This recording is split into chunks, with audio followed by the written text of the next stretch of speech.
So may napansin tayo sa enclosure ni Rengoku na kung ano-anong tumutubo. Ito, dito banda sa halaman to na yun eh. Ayan oh. Unsamanidong! So hindi lang yan dyan, chinek ko din yung mga gilid-gilid syempre. Tapos pagtingin ko, Diyos ko Lord, Unsamanidong!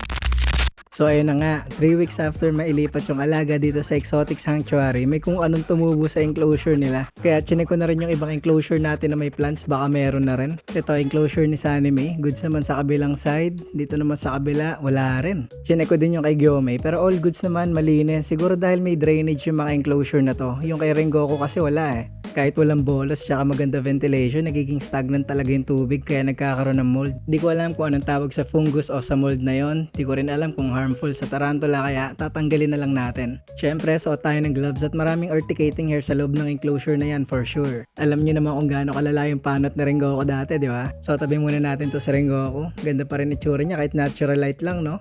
Bali ang gagawin pala natin, tatanggalin muna natin lahat ng halaman ni Rengoku. Huwag muna natin siya lagyan ng bago. Tsaka na lang ulit pag nag-renovate na tayo. Ito nga pala yung tumubo. Parang mushroom na maliliit na hindi pa bubuka.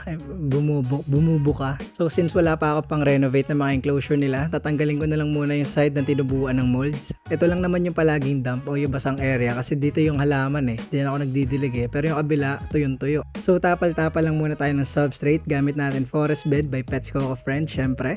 Tsaka na lang tayo mag-renovate ng bongga. Pag nakabawi-bawi, medyo butas pa rin ako ngayon eh. So binalik ko lang ulit kung ano nakalagay doon sa part na yon except sa halaman. Monitor ko na lang din ulit kung tutubuan pa ba yung kay Rengoku. Tapos sa water dish lang muna tayo maglalagay ng tubig. So ayan na ang bidang sa Rengoku. Malinis na ulit yung enclosure mo ha. Try ko na din siya patawidin dito sa kamay natin bago ilagay dun sa enclosure niya. Sayang naman kasi nasa labas na eh. Ayan, sarap naman ng legs niya, napaka-velvety. Ulitin ko lang ha, huwag niyong gagayain lalo sa mga bata. Hindi siya agresibo eh, pero ilang siya lumakad sa kamay eh. Gusto agad bumaba eh, oh. Pero sige na, sabi ko nga tawid lang, di ba? Oh, malalaglag pa ba? Ano ba kasing puwet yan? Napakabigat. So ayan, fresh na ulit yung substrate niya. Di na din muna natin siya papakainin today. Si Giyo na lang. Off season muna dapat mga tarantula natin eh. Kaso kayo eh, comment ng tarantula naman eh. So hindi rin tayo maglalagay ng lighting kay Giyo. Natural light lang para makita nyo diferensya ng may ilaw sa wala. Ayun oh, lumabas agad oh. Habol Giyo.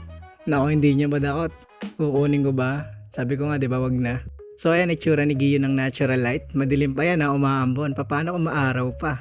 Iba rin talaga tingkad ng GBB, ano? Pero anyways, kuha na lang tayong bagong dubya. Huwag na natin kunin yung nasa ilalim. Eh yan, sumusunggab kaso takot lumayo sa web niya eh. Ayun na, bagong dubya. Yon. Kunin ko na yung kanina, baka naman. Yan, huwag ka na sumunggab. Last natin si Zainzu, yung OBT natin. Dubya naman bigay natin sa kanya ngayon. Medyo malaki yata pero kaya niya yan. Tignan natin, lakas mo ngayon kung mahugot mo pa to sa akin. Dito kagaya nung, sabi ko nga eh, madulas eh.